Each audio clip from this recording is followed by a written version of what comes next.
জনগণের কল্যাণ, কর্মসংস্থান বৃদ্ধি ও মূল্যস্ফীতি নিয়ন্ত্রণে নতুন জাতীয় বাজেট প্রণয়ন করেছে সরকার। দেশের রাজনৈতিক ও সামাজিক অস্থিরতা সৃষ্টির অপচেষ্টা চলছে, সবাইকে সতর্ক থাকার আহ্বান মির্জা ফখরুলের। বিক্ষোভ ও উত্তেজনার মুখে সোহরাওয়ার্দী মেডিকেল কলেজ হাসপাতালের পরিচালকের পদত্যাগ। ইরান ইস্যুতে পর্দার আড়ালে আলোচনা অব্যাহত থাকার দাবি ট্রাম্পের, নতুন কূটনৈতিক তৎপরতা নিয়ে আলোচনা।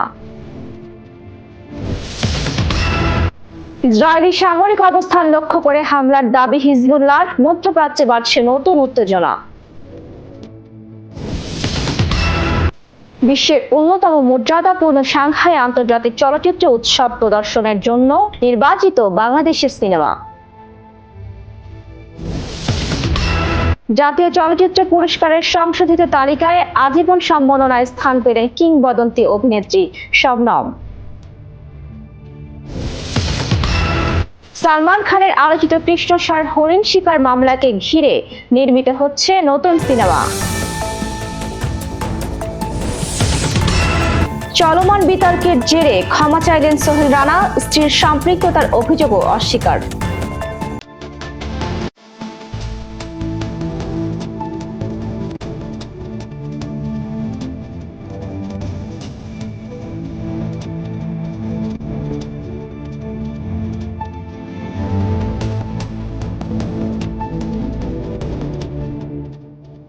আসসালামু আলাইকুম দর্শক, দেখছেন দেশ বিদেশের গুরুত্বপূর্ণ সব সংবাদ নিয়ে ঢাকার বাণীর নিয়মিত আয়োজন আরেকটি সংবাদ।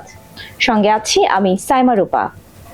এতক্ষণ দেখছিলেন শিরোনাম, এবারে থাকছে বিস্তারিত। শুরুতে জাতীয় সংবাদ। জনগণের কল্যাণ, কর্মসংস্থান বৃদ্ধি এবং জীবনযাত্রার ব্যয় কমানোর লক্ষ্যে নতুন জাতীয় বাজেট প্রণয়ন করেছে সরকার। অর্থমন্ত্রী জানিয়েছেন, এবারের বাজেটে সাধারণ মানুষের স্বার্থকে সর্বোচ্চ গুরুত্ব দেওয়া হচ্ছে। বিস্তারিত দেখুন টেক্সট রিপোর্টে। জনগণের চাহিদা ও কল্যাণকে অগ্রাধিকার দিয়ে আগামী জাতীয় বাজেট প্রণয়ন করা হচ্ছে বলে জানিয়েছেন অর্থমন্ত্রী। তিনি বলেন, বাংলাদেশের প্রতিটি মানুষকে চিন্তায় রেখে বাজেট দেওয়া হচ্ছে। মূল্যস্ফীতির চাপ কমানো, কর্মসংস্থান সৃষ্টি এবং সামাজিক নিরাপত্তা কর্মসূচি আরও শক্তিশালী করাই সরকারের প্রধান লক্ষ্য। অর্থমন্ত্রীর ভাষ্য অনুযায়ী কৃষি, স্বাস্থ্য, শিক্ষা এবং প্রযুক্তি খাতে বিশেষ গুরুত্ব দেওয়া হচ্ছে। একই সঙ্গে বিনিয়োগ বৃদ্ধি এবং তরুণদের জন্য নতুন কর্মসংস্থানের সুযোগ তৈরির বিষয়টিও বিবেচনায় রাখা হয়েছে। তিনি আরো বলেন, বৈশ্বিক অর্থনৈতিক চ্যালেঞ্জের মধ্যেও দেশের দীর্ঘমেয়াদী অর্থনৈতিক স্থিতিশীলতা নিশ্চিত করতে কাজ করছে বর্তমান সরকার। বিনিয়োগের উপর বেশি নির্ভর করতে হবে। আমাদের পরিচালন ব্যয় ক্রমান্বয়ে কমিয়ে আনতে হবে, বিনিয়োগ বেশি বাড়াতে হবে। অর্থমন্ত্রীর মতে এই বাজেট শুধু আয় ব্যয় হিসাব নয়, বরং দেশে মানুষের জীবনমান উন্নয়নের একটি রূপরেখা। অর্থনীতি বাংলাদেশের মানুষের, বাংলাদেশের জনগণের স্বার্থ সংরক্ষণ করতে পারে। এখন দেখার বিষয়, জনগণের প্রত্যাশা পূরণে নতুন বাজেট ঠিক কতটা কার্যকর ভূমিকা রাখতে পারে। দেশে অস্থিরতা সৃষ্টির অপচেষ্টা চলছে বলে মন্তব্য করেছেন বিএনপির মহাসচিব মির্জা ফখরুল ইসলাম আলমগীর। তিনি বলেছেন, রাজনৈতিক ও সামাজিক পরিবেশকে অশান্ত করার নানা চেষ্টা লক্ষ্য করা যাচ্ছে, তবে এ ব্যাপারে সবাইকে সতর্ক থাকতে হবে। বিস্তারিত থাকছে মোহাম্মদ শহীদুল ইসলামের প্রতিবেদনে। দেশকে অস্থিতিশীল করার জন্য একটি মহল সক্রিয়ভাবে কাজ করছে বলে মন্তব্য করেছেন বিএনপি মহাসচিব মির্জা ফখরুল ইসলাম আলমগীর। এক অনুষ্ঠানে বক্তব্য দিতে গিয়ে তিনি বলেন, দেশের রাজনৈতিক ও সামাজিক পরিবেশকে অশান্ত করার বিভিন্ন অপচেষ্টা দেখা যাচ্ছে, যা জাতীয় স্বার্থের জন্য উদ্বেগের বিষয়। একটা মহল চেষ্টা করছে দেশে অস্থিতিশীলতা সৃষ্টি করার জন্য। মির্জা ফখরুল বলেন, গণতন্ত্র, রাজনৈতিক স্থিতিশীলতা এবং জনগণের অধিকার রক্ষার স্বার্থে জাতীয় ঐক্যের বিকল্প নেই। তার অভিযোগ, কিছু গোষ্ঠী নিজেদের স্বার্থ হাসিলের উদ্দেশ্যে বিভ্রান্তি, বিভাজন এবং অস্থিরতা তৈরির চেষ্টা করছে। তিনি বলেন, দেশের উন্নয়ন ও অগ্রগতির ধারাবাহিকতা বজায় রাখতে সকল রাজনৈতিক ও সামাজিক শক্তিকে দায়িত্বশীল ভূমিকা পালন করতে হবে। বিএনপি মহাসচিব আরও বলেন, মতপার্থক্য থাকতে পারে, তবে তা যেন কোনোভাবেই সহিংসতা বা সংঘাতের কারণ না হয়। তিনি সকল পক্ষকে যে কোনো ধরনের উস্কানি, বিভেদমূলক কর্মকাণ্ড এবং আইন শৃঙ্খলা পরিস্থিতির অবনতি ঘটাতে পারে এমন কার্যক্রম থেকে বিরত থাকার আহ্বান জানান। না করতে পারে তার জন্য আপনাদেরকে সতর্ক থাকা, সজাগ থাকা।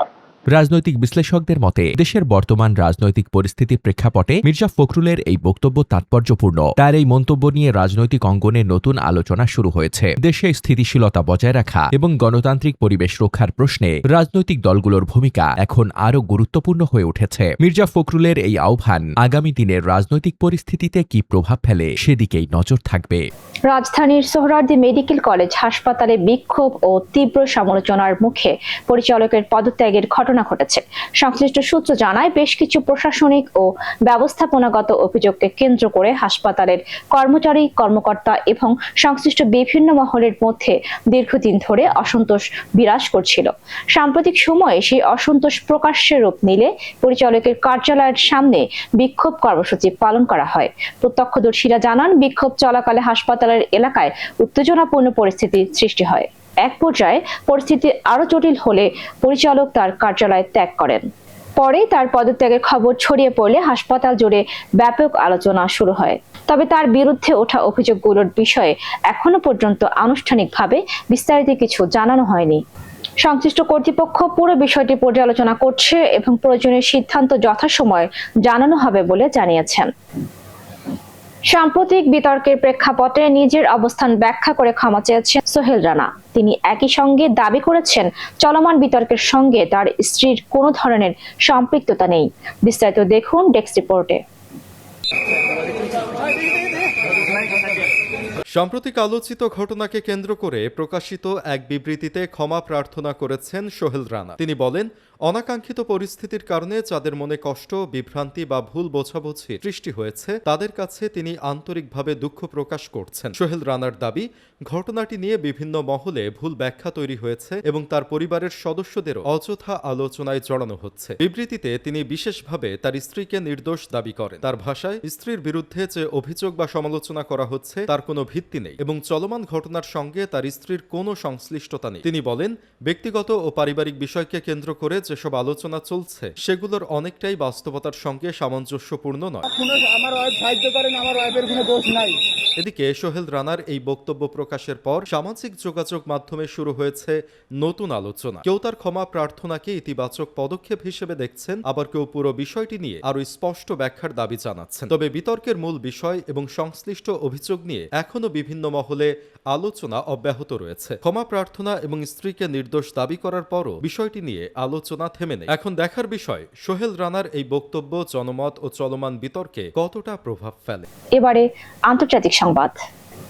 ইরানকে ঘিরে কূটনৈতিক তৎপরতার মধ্যে নতুন মন্তব্য করেছেন যুক্তরাষ্ট্রের সাবেক প্রেসিডেন্ট ডোনাল্ড ট্রাম্প।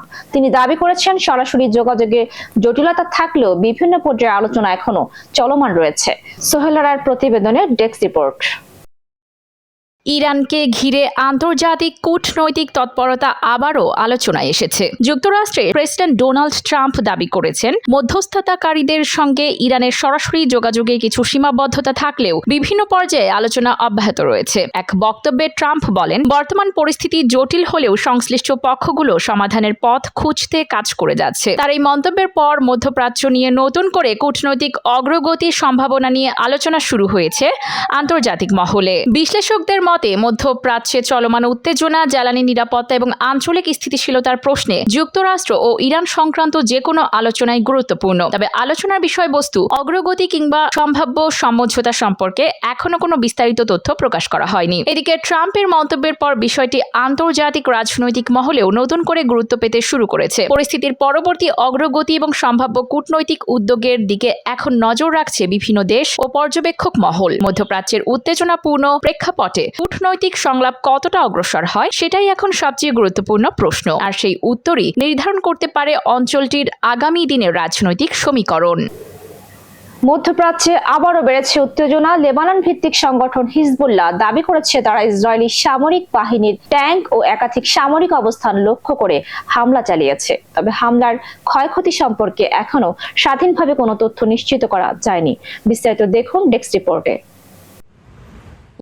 মধ্যপ্রাচ্যের অস্থির পরিস্থিতির মধ্যেই নতুন হামলার দাবি করেছে লেবানন ভিত্তিক সংগঠন হিজবুল্লাহ। সংগঠনটির প্রকাশিত এক বিবৃতিতে বলা হয়েছে, সীমান্তবর্তী এলাকায় ইসরায়েলি সামরিক বাহিনীর ট্যাঙ্ক ও কয়েকটি সামরিক অবস্থান লক্ষ্য করে হামলা চালানো হয়েছে। হিজবুল্লাহর দাবি অনুযায়ী হামলাগুলো নির্দিষ্ট সামরিক লক্ষ্যবস্তুতে পরিচালিত হয়েছে। তবে এসব দাবির বিষয়ে এখন পর্যন্ত স্বাধীন কোনো সূত্র থেকে নিশ্চিত তথ্য পাওয়া যায়নি। অন্যদিকে ইসরায়েলি সামরিক বাহিনী জানিয়েছে তারা পরিস্থিতি পর্যবেক্ষণ করছে এবং সীমান্ত এলাকার নিরাপত্তা ব্যবস্থা জোরদার রাখা হয়েছে। তবে হামলায় কোনো হতাহত বা ক্ষয়ক্ষতির বিষয়ে আনুষ্ঠানিকভাবে বিস্তারিত তথ্য প্রকাশ করা হয়নি। সাম্প্রতিক সময়ে ইসরায়েল লেবানন সীমান্তে উত্তেজনা বৃদ্ধি পাওয়ায় উভয় পক্ষের মধ্যে সংঘর্ষের আশঙ্কাও বেড়েছে। আন্তর্জাতিক বিশ্লেষকদের মতে, সীমান্ত এলাকায় এ ধরনের পাল্টাপাল্টি হামলা আঞ্চলিক নিরাপত্তা পরিস্থিতিকে আরও জটিল করে তুলতে পারে। বিশেষ করে গাজা যুদ্ধকে ঘিরে মধ্যপ্রাচ্যের বিভিন্ন ফ্রন্টে উত্তেজনা ছড়িয়ে পড়ার আশঙ্কা নিয়ে উদ্বেগ বাড়ছে। এ কারণে পরিস্থিতির ওপর নিবিড়ভাবে নজর রাখছে আন্তর্জাতিক সম্প্রদায়। হামলার দাবি, পাল্টা নজরদারি এবং বাড়তে থাকা উত্তেজনার মধ্যেই মধ্যপ্রাচ্যের পরিস্থিতি কোন দিকে মোড় নেয়, এখন সেদিকেই নজর আন্তর্জাতিক মহলে। এবার বিনোদন সংবাদ। বাংলাদেশ চলচ্চিত্র শিল্পের জন্য এলো নতুন সুখবর। বিশ্বের অন্যতম মর্যাদাপূর্ণ সাংহাই ইন্টারন্যাশনাল ফিল্ম ফেস্টিভ্যাল এ প্রদর্শনের জন্য নির্বাচিত হয়েছে বাংলাদেশের একটি সিনেমা। উৎসব কর্তৃপক্ষের প্রকাশিত তালিকায় স্থান পাওয়ার মাধ্যমে আন্তর্জাতিক দর্শক, সমালোচক এবং চলচ্চিত্র সংশ্লিষ্টদের সামনে বাংলাদেশের গল্প, সংস্কৃতি ও নির্মাণ শৈলী তুলে ধরার সুযোগ তৈরি হয়েছে। চলচ্চিত্র বিশ্লেষকরা বলছেন, আন্তর্জাতিক চলচ্চিত্র উৎসব অংশগ্রহণে শুধু সম্মানের বিষয় নয়, বরং বৈশ্বিক বাজারে দেশীয় চলচ্চিত্রের পরিচিতি বাড়ানোর একটি বড় সুযোগ। তাদের মতে, এ ধরনের স্বীকৃতি নতুন নির্মাতাদের উৎসাহিত করবে এবং আন্তর্জাতিক প্রযোজনা ও পরিবেশনার ক্ষেত্রেও সম্ভাবনার দ্বার খুলে দিতে পারে। এদিকে সামাজিক যোগাযোগ মাধ্যমে বিষয়টি নিয়ে ব্যাপক উৎসাহ দেখা গেছে। চলচ্চিত্র প্রেমীরা এটিকে বাংলাদেশের চলচ্চিত্র শিল্পের জন্য ইতিবাচক অগ্রগতি হিসেবে দেখছেন। দেশীয় চলচ্চিত্রের জন্য এটি নিঃসন্দেহে একটি গর্বের মুহূর্ত। এখন সবার প্রত্যাশা, আন্তর্জাতিক অঙ্গনে বাংলাদেশের সিনেমা আরো বড় সাফল্য অর্জন করবে। বলিউড সুপারস্টার সালমান খানকে ঘিরে আলোচিত কৃষ্ণসার হরিণ শিকার মামলা আবারও আলোচনায়। ঘটনাকে কেন্দ্র করে নির্মিত একটি নতুন সিনেমার খবর প্রকাশ্যে আসার পর সামাজিক যোগাযোগ মাধ্যমে শুরু হয়েছে ব্যাপক আলোচনা। বিস্তারিত দেখুন মহিদুল ইসলামের প্রতিবেদনে। দীর্ঘদিন ধরে আলোচিত কৃষ্ণসার হরিণ শিকার মামলাকে কেন্দ্র করে নির্মিত একটি সিনেমা আবারও আলোচনায় নিয়ে এসেছে বলিউড তারকা সালমান খানকে। ভারতীয় গণমাধ্যম সূত্রে জানা গেছে, সিনেমাটিতে বহু বছর আগে রাজস্থানে ঘটে যাওয়া কৃষ্ণসার হরিণ শিকার মামলার বিভিন্ন ঘটনা ও প্রেক্ষাপট তুলে ধরা হয়েছে। সিনেমাটির খবর প্রকাশের পর থেকে সামাজিক যোগাযোগ মাধ্যমে শুরু হয়েছে নতুন বিতর্ক। একদিকে অনেকেই পুরনো মামলাটি নিয়ে নতুন করে আলোচনা করছেন, অন্যদিকে সালমান খানের ভক্তরা বিষয়টিকে অপ্রয়োজনীয় বিতর্ক উস্কে দেওয়ার চেষ্টা বলে মনে করছেন। কৃষ্ণসার হরিণ শিকার মামলাটি দীর্ঘদিন ধরেই ভারতের বিনোদন জগতের অন্যতম আলোচিত আইনি ঘটনাগুলোর একটি। মামলাটি নিয়ে একাধিকবার আদালতে শুনানি হয়েছে এবং বিষয়টি দীর্ঘ সময় ধরে সংবাদ মাধ্যমের শিরোনামে ছিল। সেই বহুল আলোচিত ঘটনাকে কেন্দ্র করেই নতুন সিনেমাটি নির্মিত হয়েছে বলে জানা গেছে। চলচ্চিত্র বিশ্লেষকদের মতে, বাস্তব ঘটনা অবলম্বনে নির্মিত সিনেমা সাধারণত দর্শকদের বাড়তি আগ্রহ তৈরি করে। তবে কোনো সংবেদনশীল বা বিতর্কিত বিষয় নিয়ে চলচ্চিত্র নির্মাণ হলে তা নতুন বিতর্কেরও জন্ম দিতে পারে, বিশেষ করে যখন সেই ঘটনায় দেশের অন্যতম জনপ্রিয় একজন অভিনেতার নাম জড়িত থাকে, তখন জনমনে আগ্রহ আরো বেড়ে যায়। সিনেমাটি মুক্তির আগেই শুরু হয়েছে আলোচনা। এখন দেখার বিষয়, পর্দায় পুরনো সেই ঘটনা কিভাবে তুলে ধরা হয় এবং দর্শকরা সেটিকে কিভাবে গ্রহণ করে। প্রিয় দর্শক, এই ছিল ঢাকার বাণীর আলোচিত সংবাদ। সাথে ছিলাম আমি সাইমা রূপা। এতক্ষণ সাথে থাকার জন্য ধন্যবাদ।